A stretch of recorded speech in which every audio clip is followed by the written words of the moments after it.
La tomografía computarizada. Introducida clínicamente en 1971, limitado solo a cortes axiales del cerebro. En las últimas 4 décadas, el escáner CT se ha convertido en la herramienta más invaluable en el área del diagnóstico, debido a que con esta se pueden diagnosticar la mayoría de las enfermedades, partiendo de la enfermedad neoplásica y la historiología clínica de una población. El primer escáner CT fue el EMIT Max 1, producía solo imágenes axiales con una resolución de 80 por 80 píxeles, con cortes de 3 milímetros, pero tomaba un tiempo por corte de 6 minutos, lo que en ese entonces se decía que era una de las desventajas debido a que no se podían realizar escáner del tórax debido a los movimientos cardíacos y a la respiración. ¿Cuál fue la necesidad de una imagen seccionada? Fue que al observar una radiografía de tórax era posible notar ciertas características anatómicas casi que de manera inmediata. ¿Bien? Por ejemplo, en las costillas se puede observar tanto la parte anterior como la parte posterior de las costillas. Bien, esto era debido a que el hueso, que era mucho más compacto que los tejidos blandos, tenía un mayor coeficiente de atenuación de la radiación, por lo tanto se podía percibir cierta sombra con respecto a este hueso, claro, de la parte posterior. Bueno, un poco de la historia de la tomografía. La técnica utilizada en tomografía fue básicamente diseñada para la radioastronomía, la electromicroscopía y el estudio de la interferometría holográfica. En la década de los 60, en 1971, Oderlund diseñó un método de escáner CT por medio de una fuente de yodo 131. Ese mismo año, Kurl y colaboradores diseñaron un sistema de imagen CT, el MA41, para las imágenes cerebrales. En la década de los 70, en 1972, EMIT lanza comercialmente el primer escáner CT, que fue instalado el siguiente año, en 1973, en los Estados Unidos. En ese mismo año, Leider y colaboradores desarrollaron un escáner CT de cuerpo entero. Al siguiente año, Ojillo Nuclear desarrolló un nuevo modelo, la siguiente generación de escáner CT de cuerpo entero. Ya para 1977, más de 16 compañías comercializaban más de 30 escáneres CT. Hoy en día se cree que solo en los Estados Unidos existen más de 5.000 escáneres CT instalados, con un valor de cada uno de aproximadamente $1 millón. El principio físico del escáner CT, bueno, se basa básicamente en un haz de rayos X en forma de abanico o en forma cónica. ¿Bien?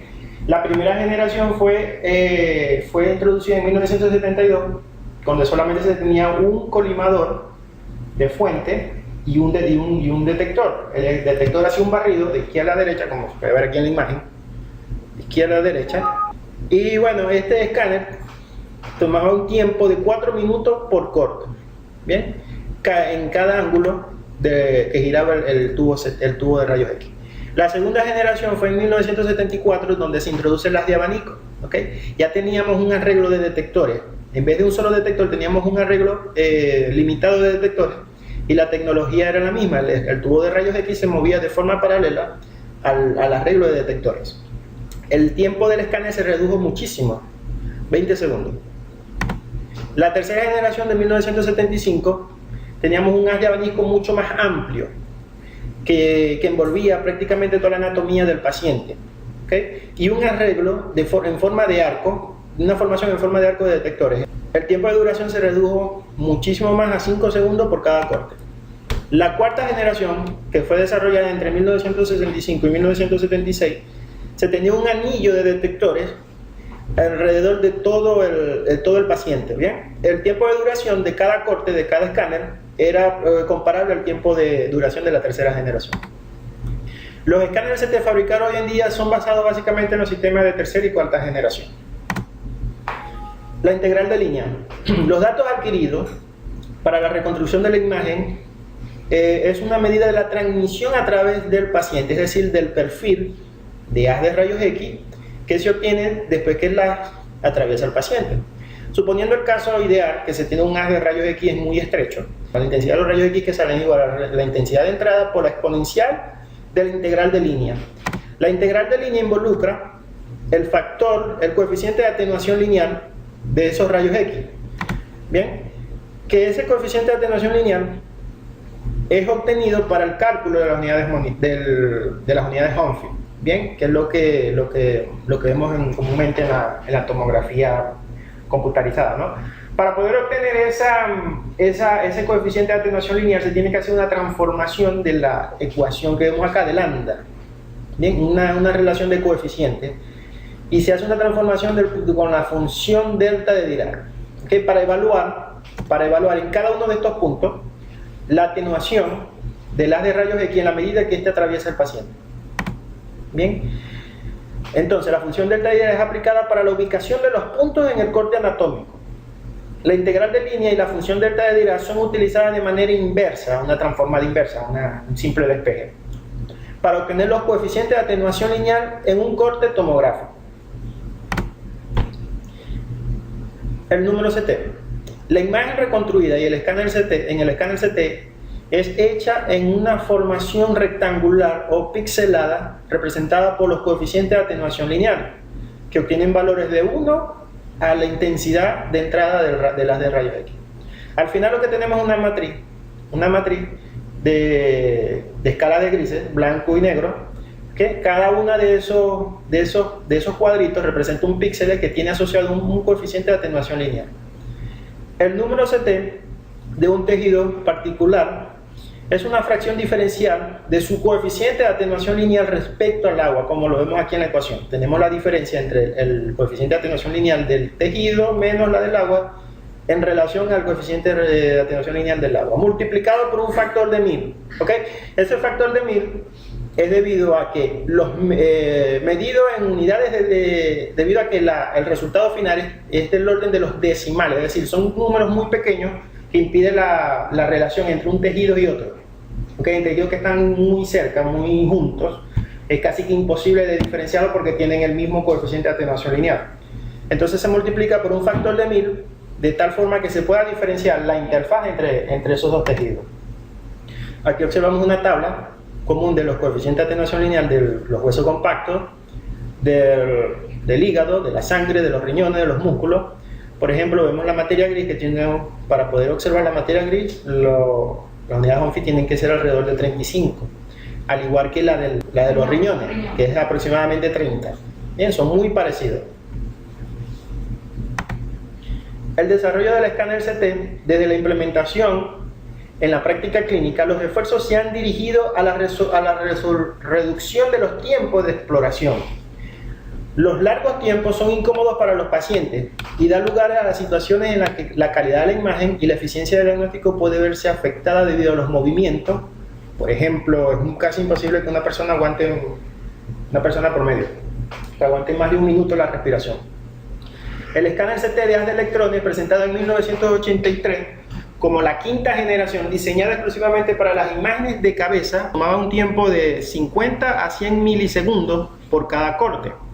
Bien, la geometría consistía en un haz de electrones dirigido a 4 objetos de tu esteno objetivo con una formación de arco de 120 grados.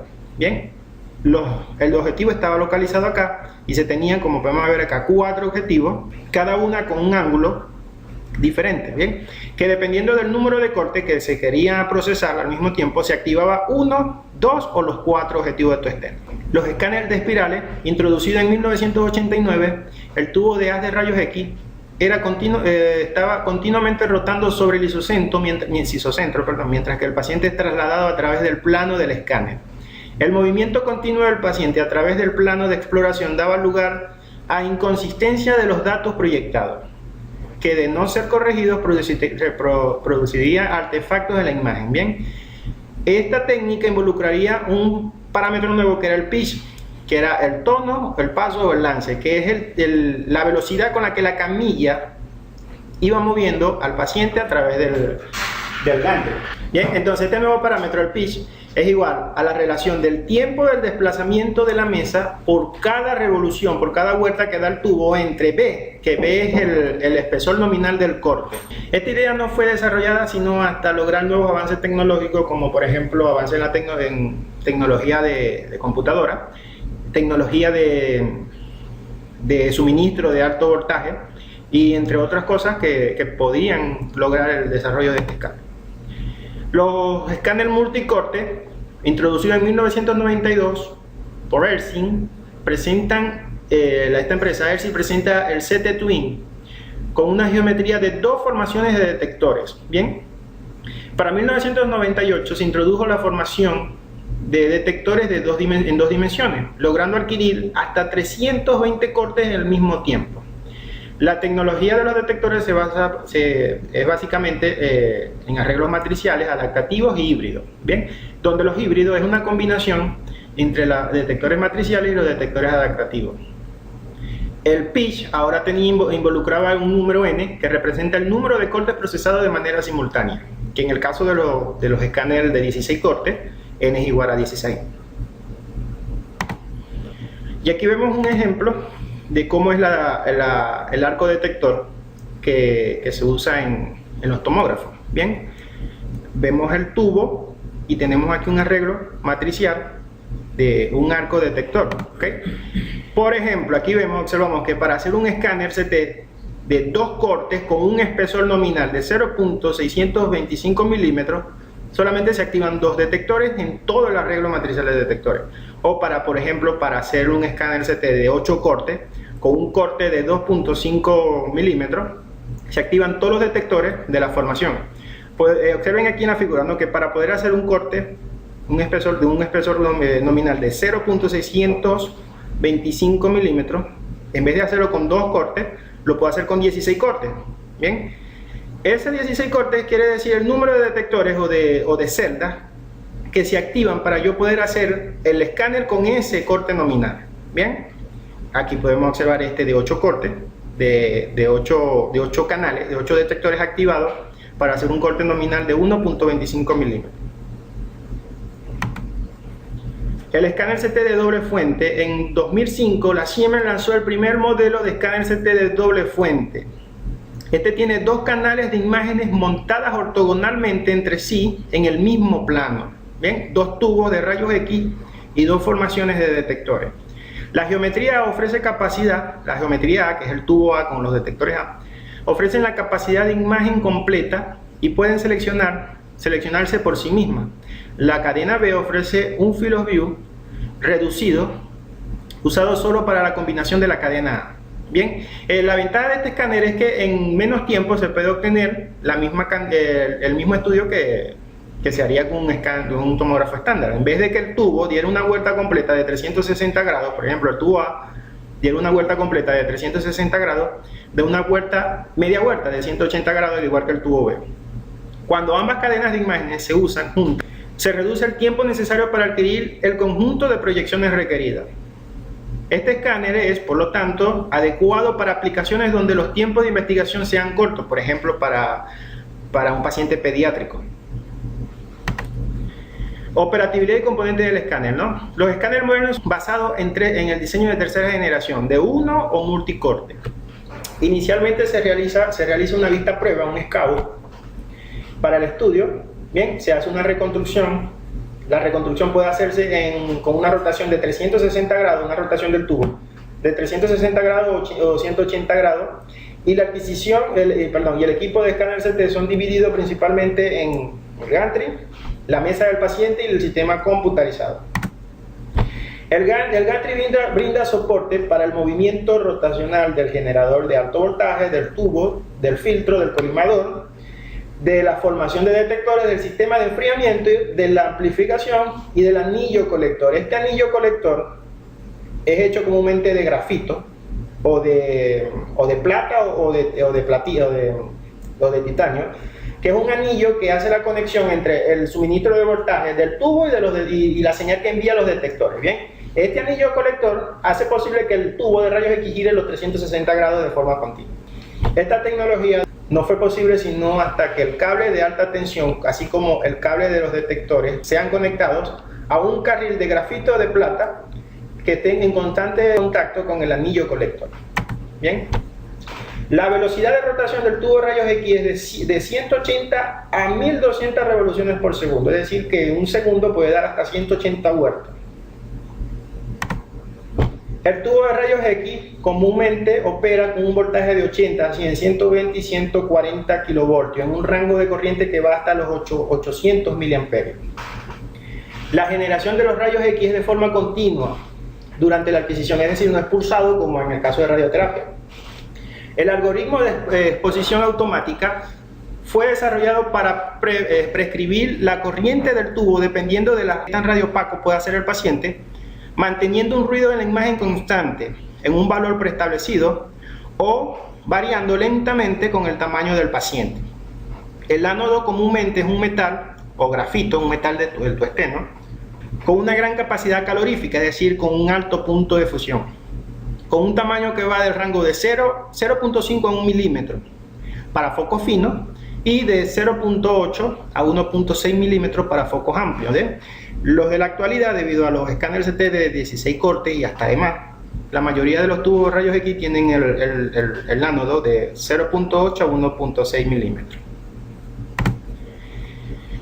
Bien, la modulación de la corriente en el tubo es mediante ajuste respecto al tamaño del paciente, es decir, el peso, ajuste respecto a la posición angular del tubo de rayos X en la medida que va girando alrededor del paciente, o ajuste a lo largo del eje de rotación, es decir, en la medida que el paciente se va trasladando por el gantry. Al incrementar el diámetro del disco del ánodo, se puede mejorar el sistema de disipación de calor. Claro, entre más grande sea el diámetro del ánodo, la disipación de calor es mucho más ventajosa, ¿no? Aquí vemos en esta tabla la comparación de los parámetros de exposición de un rayos X convencional y un tomógrafo. Vemos que en un rayos X convencional los voltajes van de 70 y la corriente es de 40, mientras que en un tubo de rayos X casi que se duplica el voltaje, mientras que la corriente puede llegar hasta los 10.000 miliamperios. Vemos que el diámetro del ánodo en un tubo de rayos X convencional es de 100 milímetros, mientras que en un tubo de tomografía es de 160 milímetros. Y podemos ver aquí el calor, la disipación de calor es casi que más del doble. En un tubo de rayos X 540.000 joules por minuto, mientras que en un tubo de rayos X convencional es de 120. El sistema de enfriamiento es simplemente ventiladores para el tubo de rayos X convencional, mientras que en un tubo de rayos X de tomografía tenemos una bobina de enfriamiento alrededor del tubo. Los filtros, el propósito del filtro plano es eliminar la radiación de baja energía que incide en el paciente, además de modular la intensidad del haz primario hacia el eje central del haz. Es decir, que la concentración, la mayor intensidad del haz de rayos X se concentra en el centro del paciente. El grosor del corte se determina por la colimación del haz, la colimación pre-paciente, y varía entre 10 y 1 o 2 milímetros, dependiendo del isocentro. El grosor del corte deseado generalmente se logra al establecer la colimación pre-paciente.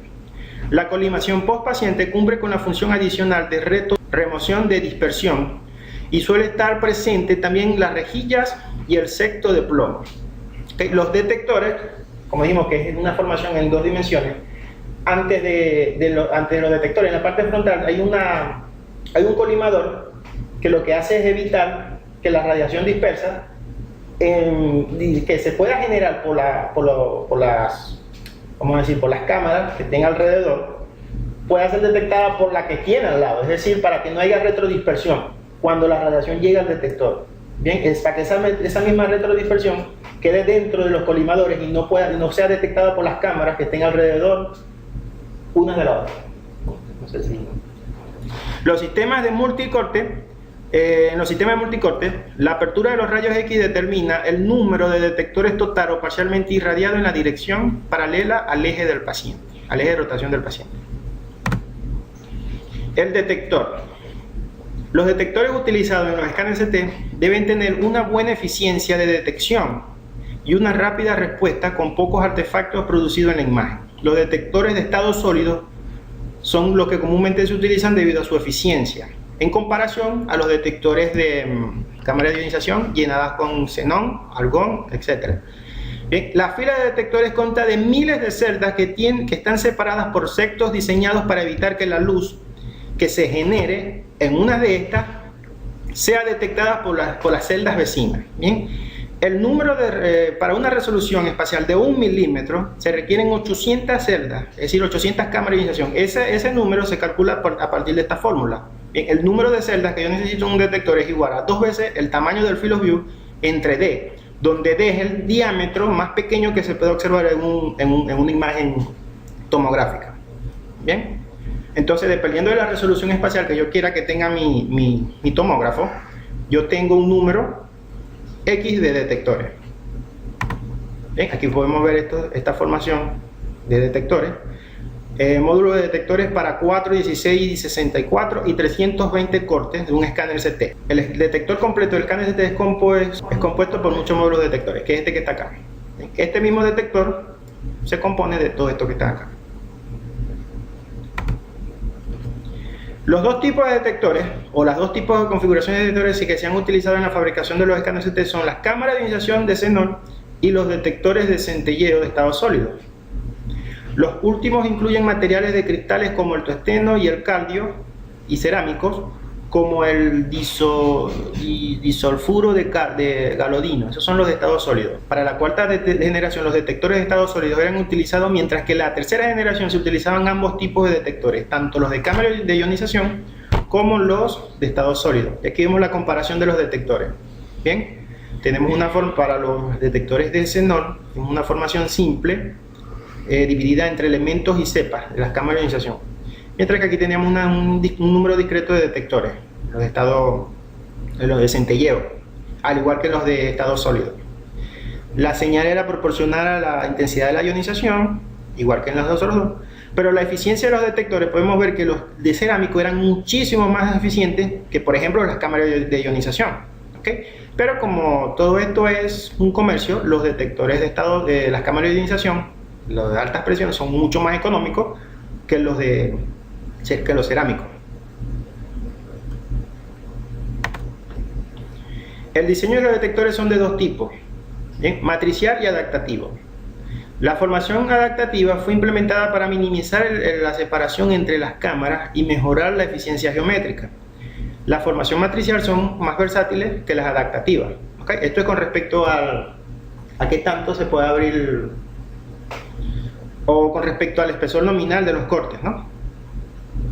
Los matriciales, los detectores matriciales de 16 cortes son un híbrido entre los dos diseños anteriores. Es decir, los tomógrafos de 16 cortes todos tienen detectores del tipo híbrido, que es una combinación entre la formación adaptativa, como lo vemos aquí, y el diseño matricial. ¿Bien? O tienen unos detectores híbridos, como estos que están por acá. La fila de 16 detectores estrechos en el centro de la matriz, típicamente de 0.5 a 0.8 milímetros, y 8 detectores que son a cada lado con un doble de ancho, es decir, con 1 a 1.6 milímetros. La formación matricial para un escáner de 64 cortes es un desafío para los fabricantes. Es un desafío debido en términos de la eficiencia geométrica de esos detectores. El ancho de los detectores debe ser de 32 a 40 milímetros y de 160 milímetros para los cortes de 360 cortes. Dice, el número de cortes en un escáner CT está relacionado a los canales electrónicos que son activados al momento del registro, es decir, a la cantidad de detectores que se activan. Por ejemplo, un escáner de 64 cortes es un escáner con 64 filas de canales de detectores que son activados. Bien, la reconstrucción. La imagen CT es reconstruida usando retroproyecciones filtradas bidimensionalmente, comúnmente en una imagen de 512 por 512 píxeles. Con 12 bits por cada píxel, alcanzan un valor que va desde menos 1000 a 3095. ¿Okay? Eso es en términos de la unidad de Humphrey, pudiendo ser ampliada a 20.000. El ancho de la ventana determina el rango del número CT en una escala de grises. Bien, el ancho de la ventana representa el contraste de la imagen, mientras que el nivel representa el brillo de dicha imagen. La calidad de la imagen es descrita en función de los parámetros del ruido, resolución y la relación señal-ruido de la imagen formada a un nivel de dosis dada. La imagen CT ocasionalmente se ve afectada por artefactos con formas de rayas, bandas, sombras y anillos. La resolución espacial en el plano del escáner está descrita por la función de transferencia modular o la resolución espacial limitada. Está determinado por la operatividad del sistema de medición, la eficiencia y el algoritmo de cálculo. La resolución espacial perpendicular a los planos del escáner o en la resolución del eje Z también es de interés y está descrita por el ancho completo de la mitad máxima. Esta resolución se ve principalmente afectada por la colimación de los segmentos. El ruido, cuantificado por la desviación estándar de una muestra de números de T, al colocarlo en una región de interés, en la imagen de un fantoma uniforme y preferiblemente con un espectro de agua. ¿Okay? De esta es la forma en que podemos calcular el ruido de la imagen. El ruido de la imagen está predominantemente influenciada por la estadística de Poisson, ¿okay? Que rige las mediciones de los datos de proyección, el algoritmo de reconstrucción y en menos medida el ruido electrónico afecta el ruido de la imagen. La resolución de bajo contraste es utilizada para describir la eficiencia de la imagen del CT. Es la relación del diámetro de un objeto más pequeño visible a un nivel de más bajo contraste y la dosis en la superficie. Por ejemplo, si yo tengo un pequeño objeto de 5 milímetros que puedo observarlo con 3 unidades de Humphrey y tengo una dosis en la superficie de 18 miligray, la relación entre 5 y 18 me da la resolución de bajo contraste. La resolución de bajo contraste está influenciada por la relación señal-ruido, la resolución espacial y el algoritmo de reconstrucción. La dosis de radiación requerida para la formación de una sola imagen puede expresarse en términos de la dosis de superficie o la dosis promedio dentro del plano del corte. La dosis promedio se cita como el índice de dosis ponderada, CT, definido como la integral, que va de menos infinito al infinito del perfil de dosis en el eje Z, multiplicado por 1 entre n por b, donde b es el corte nominal de la imagen y n es el número de cortes adquiridos de manera simultánea. En la práctica, los límites de la integral del coeficiente del índice de dosis del CT son comúnmente desde menos 50 a 50 milímetros. Eso es porque el Phantom que se utiliza tiene esas dimensiones. Usado en términos del CTDI 100, para una simple explicación que fue introducido en 1975, aproximaron el CTDI-W, que es el CTDI ponderado, que es igual a 1/3 del CTDI en el centro del fantoma, más un 2/3 del CTDI en la periferia del fantoma, ¿bien? Donde en esta periferia se miden los 4 puntos cardinales, es decir, anterior, posterior y los 2 laterales. La dosis entregada, un estudio completo relacionada al pitch, se puede definir como el CTDI ponderado entre el pitch, ¿bien? Ese es el del escáner completo, a diferencia del CTDI-W, que es en un solo corte. El CTDI volumétrico es en todo el volumen que fue escaneado del paciente. La dosis integral de un escáner CT también puede ser expresado en términos del producto de la dosis longitud, dado como el DLP, que es igual al CTDI volumétrico del estudio completo por R, donde R es el rango del escáner. Bien, así se distribuye la dosis en un volumen, ¿okay? En la superficie del paciente se tiene mayor concentración de dosis que en el centro.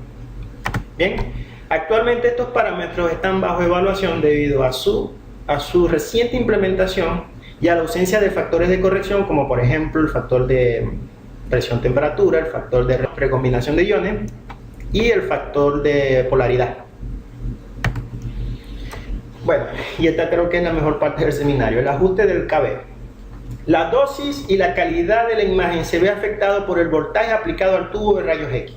Bien, el escáner CT de abdomen de 120 kb puede ser realizado con 80 o 90 kb, logrando una mejor o igual calidad de imagen, además de reducir la dosis al paciente. Esto depende del tamaño del paciente y del tipo de escáner. ¿Bien? Por ejemplo, aquí vemos que esta tomografía que se hizo con 80 kb se ve un poco más brillo en la imagen que en esta que se hizo con 120 kb. Bien, aquí vemos este otro.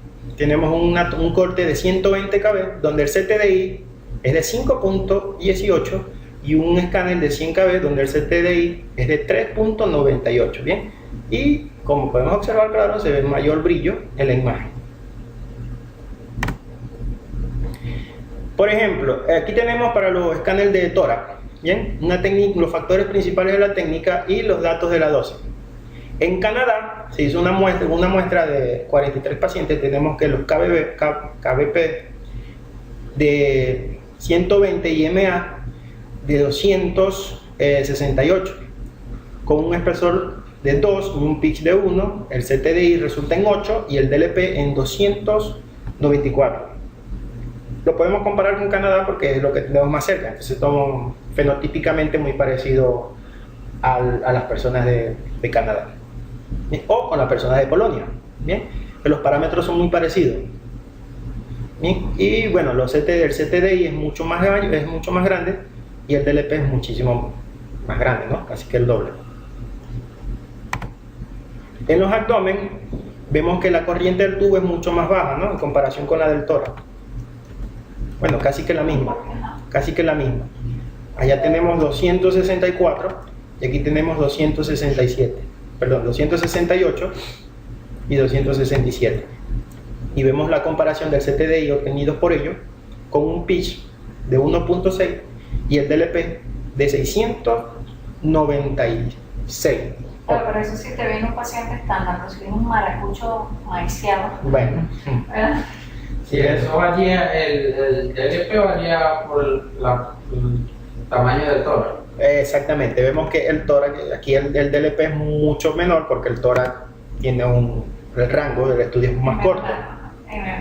La longitud. Exactamente, el volumen es menor. Bien, aquí tenemos un protocolo de abdomen utilizado donde se relaciona el ruido, los valores del ruido. Bien, en Canadá vemos que el filtro es estándar. Tenemos que los pesos de los pacientes comúnmente en promedio es de 72 kilos. Bien, el ruido se ve afectado con una unidad Humphrey de 16. A las 16 unidades Humphrey es que se puede observar el ruido en la imagen. El CTI es de 12, con una técnica de 120 y 250 MA, 120 kbp y 250 MA.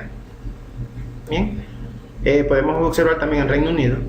Podemos ver en promedio son 68 kilogramos. Bueno, vamos a buscar uno que tenga el promedio más alto.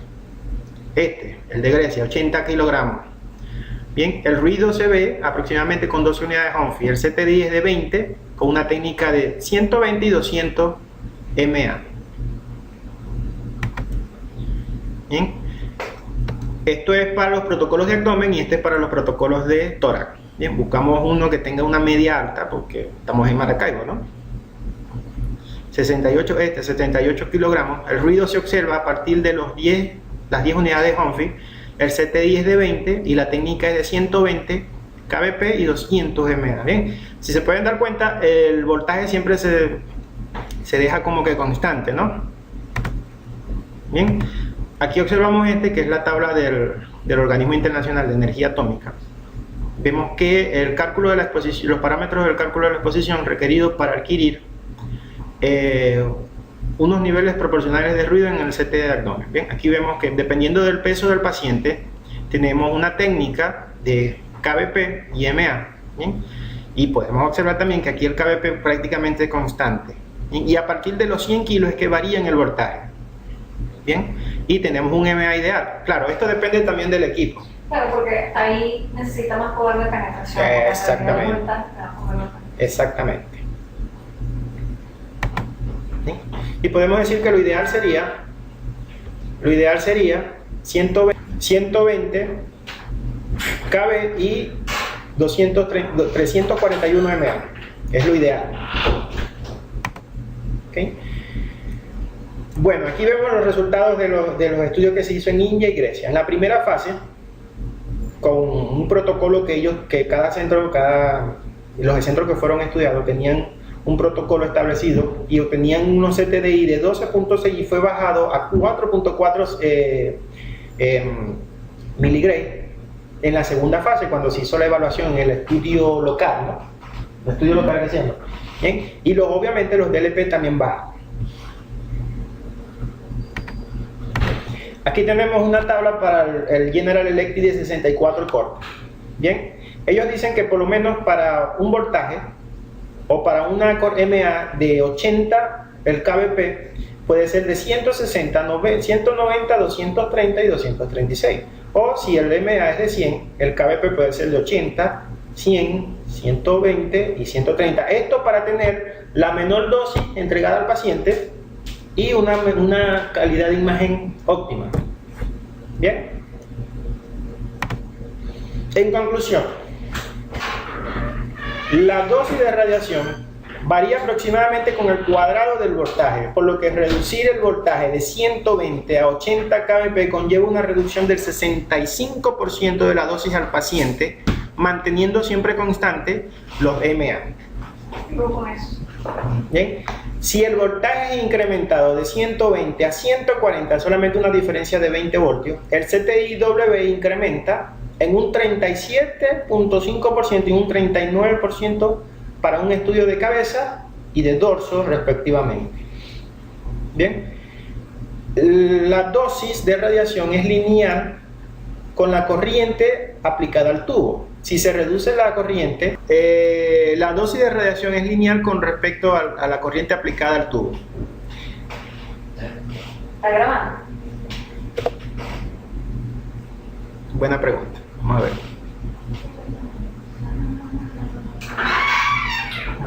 ¿Nos vemos, sí? Sí, ¿Cómo que sí? está grabando. Dale. Cuídate. Dale, vamos. Bien, si se reduce la corriente en un 50%, entonces la dosis de radiación también se reduce en igual proporción. Pero si se incrementa el ruido de la imagen, es decir, si redujo la corriente y el voltaje, obviamente va a reducir la dosis, ¿no? ¿Por qué? Por la dosis porque es proporcional. Y obviamente la corriente también depende de la intensidad de las de rayos X. ¿Qué te da el MAS? El MAS me da intensidad. La cantidad de fotones que te Intensidad, Por eso más. exactamente. Entonces, cuando dices que aumentas más hay ruido. Ah, exactamente, ¿no? Pero eso aumenta de esta forma, partiendo de esta ecuación que está acá. ¿Ok? Si se reduce, obviamente hay ruido, ¿no? Es como que Claro. queda un poco grumosa la imagen, como lo podemos ver aquí cuando hacemos el IView. ¿Bien? ¿Qué tanto aumenta en relación a esta fórmula? Bien, por ejemplo, si la intensidad de las es de 75%, el ruido aumenta un 15%, pero si la intensidad de las es del 50%, el ruido aumenta un 41%. Ahora, si la intensidad de las o redujo la corriente un 75%, tenemos una imagen de baja calidad. Bien, Claro, son poquitos fotones, toda la imagen se va a ver exactamente. granulosa. Bien, bueno, lo que está en construcción son las pruebas de control de calidad del escáner CT, próximamente. Está bien, se lo exagenar. Gracias por su atención y podemos ver aquí la referencia. ¿Hay alguna duda, alguna pregunta? Aproveche, Mauricio, pregunta todo lo que quieras. Pon la lámina anterior porque Mauricio quiere que maneje esas fotos. Esta. No, la anterior donde pusiste ahí. Es la primera normal. La dosis de radiación varía aproximadamente con el cuadrado del voltaje, por lo que reducir el voltaje de 120-80 conlleva una reducción del 65% de la dosis paciente. Claro, eso es más fácil determinarlo si el paciente es estándar, pero si tienes un paciente... paciente gordo, siempre hay que o subirle más, porque si no, como dice Luis, sale la imagen sale muy granulosa. Exacto. Pero eso lo podemos ver aquí en esta tabla que tiene por lo menos los pesos. Por lo menos También, eso está bien. lo podemos correlacionar con Canadá. Con Canadá que Sí, somos más o menos del de mismo todas país. maneras, el equipo normalmente cuando, bueno, los protocolos que trae, más o menos por el peso, cuando uno le mete el peso, él trae un estándar, Ujú. te sugiere que le des tantos KB Sí. o tantos MA, él te sugiere el equipo. Tú tienes todos los protocolos ahí, tú los utilizas los algo. Sí. Y te ha tocado algún paciente donde tú tengas que poner manualmente. Sí, por ejemplo, a Cuando veces, se sale de la sí, media. ajá, porque a veces, bueno, ahorita el equipo ese lo estamos trabajando prácticamente a media máquina, pues el tubo ya está, Ya, como son sí, ya Sí, está. se ven los artefactos que Sí, tienen. es más, ya, es más de 220 MA, si le pide el equipo, no, le da un error. Claro. Pues también te hace mucho ruido y hace unos arcos el tubo, y entonces no deja hacer el disparo. Exacto. O sea, que llega un paciente que es muy gordo, no se puede hacer porque no le da, si le metéis más de 120 KB te da error. Y También. si le metes más de 220 MA, También da. también te da error. Si te viene un gordito con dimensiones parfalares, A modo que sea un a ver, está mandando o enviarlo.